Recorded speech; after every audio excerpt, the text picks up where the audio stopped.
Bureau, commerce, résidentiel, quelles sont les nouvelles tendances, non pas dans la mode, mais dans l'immobilier? C'est sur Smartimo et c'est la question qu'on va poser à nos invités. On est ravi d'accueillir Jean-Claude Bastien. Bonjour Jean-Claude. Bonjour. Vous êtes directeur général délégué de Nexity. À vos côtés, Olivier Durix. Bonjour Olivier. Bonjour. Directeur général adjoint de Bouygues Immobilier. Et enfin, Eric Costa. Eric, bonjour. Directeur immobilier du groupe Galeries Lafayette. On va justement voir ce qui se passe non seulement dans le bureau, mais également sur le commerce ou encore du côté du recyclage urbain. On commence avec vous, Jean-Claude Bastien. On peut dire qu'on a un cas d'usage de transformation de bureau et vous en êtes l'exemple parfait puisque vous avez conçu, créé votre tout nouveau siège dans lequel vous avez aménagé il y a peu de temps. Et je crois que les chiffres sont encourageants. À l'époque où certains nous prédisent la mort du bureau, on voit que ce n'est pas tout à fait le cas si on a un bureau adapté. Alors, vous parlez de chiffres, alors je vais commencer par les chiffres. Le taux de fréquentation au bout de 3 mois est de 10 points supérieur au taux de fréquentation de l'ancien siège. Sachant qu'on précise, pour ceux qui ne savent pas, vous étiez au l'hypercentre de Paris, vous êtes passé... On était dans le 8e arrondissement à Solstice, près de la gare, Saint-Lazare, Saint-Lazare, oui, rue de Vienne, et nous sommes maintenant à Saint-Ouen. Alors Saint-Ouen, c'est emblématique, parce que c'est une ville où on est aménageur depuis 15 ans. On a développé près de 280 000 m² sur Saint-Ouen, donc c'est une ville qu'on connaît très bien. Et l'immeuble que nous avons aménagé là, c'est un immeuble qui résume tout, c'est-à-dire il est plus petit. On est passé de 20 000 m² à 13 000 m². Oui. On a fait 6 millions d'économies de loyer, c'est pas rien dans le moment. Et pourtant, il est plus serviciel, il est plus connecté. Il est beaucoup plus flexible. Il y a 3 fois moins de bureaux que rue de Vienne. Il y a 2 fois et demi de plus d'espace collaboratif.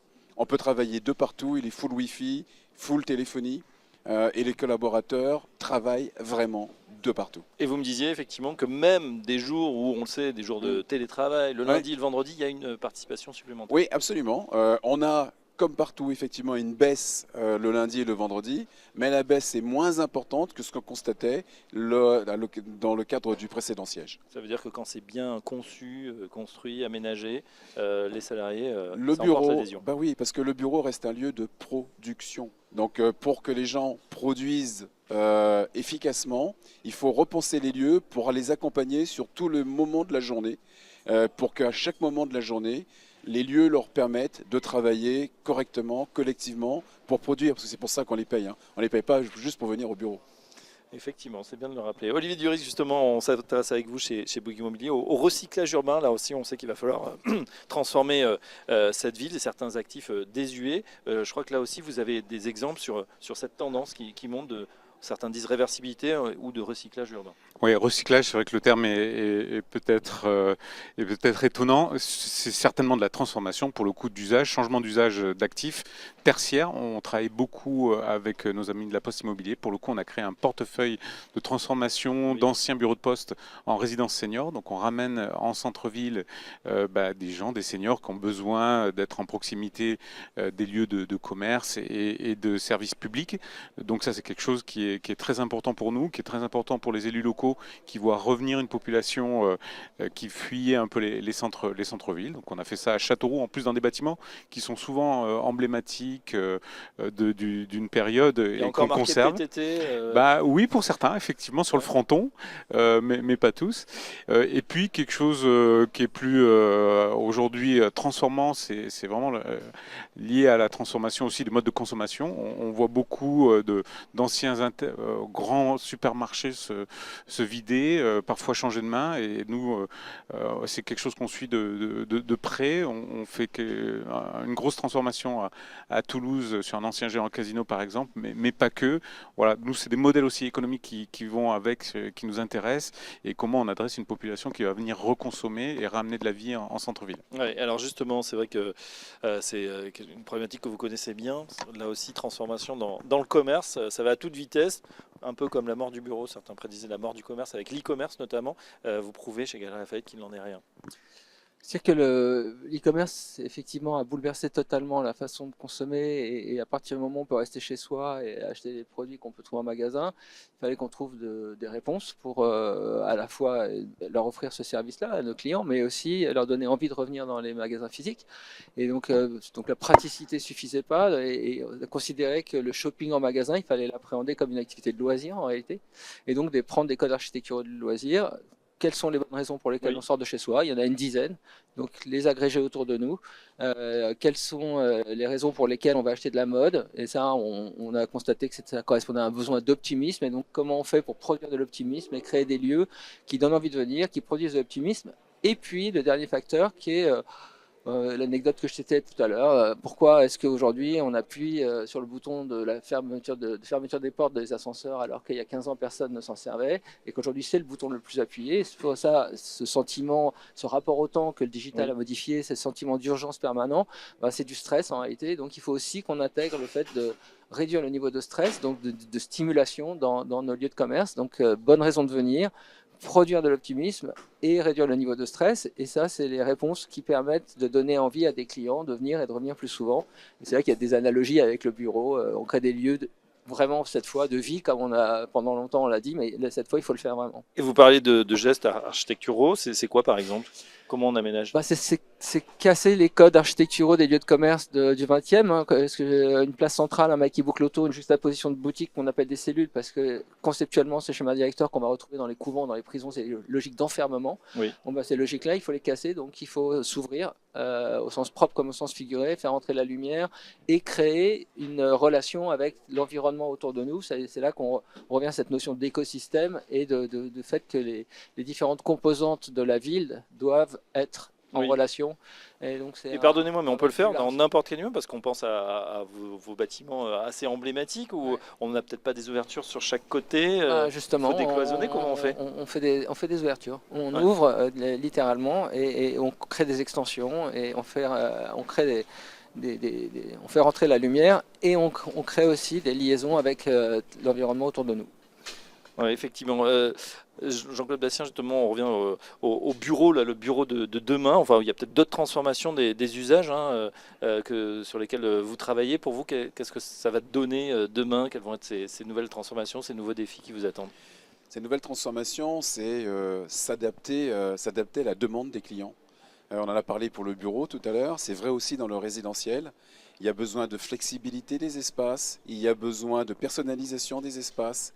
Il faut que on puisse le faire à des prix raisonnables. Le deuxième sujet que nous avons aussi à traiter, c'est d'accompagner le client dans sa capacité financière et à inventer des combinaisons produits physiques, produits financiers qui permettent de donner un petit plus de pouvoir d'achat immobilier au client pour qu'il passe au désir d'achat. Ouais. Et on revient aussi au pouvoir d'achat immobilier réel, avec peut-être des appartements plus compacts, notamment une nouvelle offre chez Nexity. Et compact ne veut pas dire non désirable. C'est supprimer des espaces inutiles, ce n'est pas supprimer du désir. C'est un peu la même problématique. Ça fait la transition, justement, cette équation économique, souvent, dans le recyclage urbain. On sait que voilà, des bureaux désuets sur une trame un peu, peut-être des années 70, ça va être compliqué de faire cette réversibilité, ou alors, à moins d'abandonner une large part au niveau financier, vous arrivez à convaincre justement les opérateurs de faire ces transformations? Oui, on y arrive. L'enjeu, il est clairement économique pour les clients occupants en particulier, pour lesquels le pouvoir d'achat a été vraiment drastiquement réduit ces dernières années avec l'augmentation des taux. On voit qu'ils baissent maintenant. Nous, on essaie de les accompagner avec des offres complémentaires qu'on a appelées notamment le pass occupant, le pass investisseur, qui leur permet de les aider dans leur financement. Mais je pense, dans ces transformations, il y a aussi le coût économique de matériaux.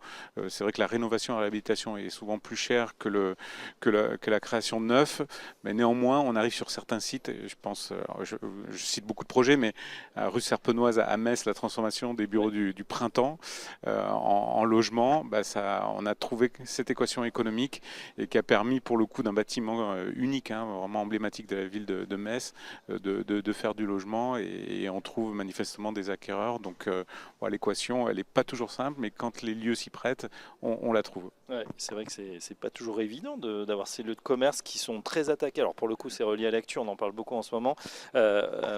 Eric Costa, c'est évidemment toute cette fast fashion qui déborde avec des milliards de paquets.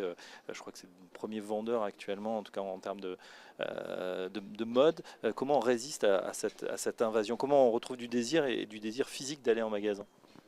C'est ce que j'essayais d'expliquer tout à l'heure, c'est-à-dire qu'en fait il faut de bonnes raisons de venir et c'est pas uniquement le shopping. Il faut multiplier les activités des restaurants, le sport, la santé, les loisirs, la culture, rencontrer des amis.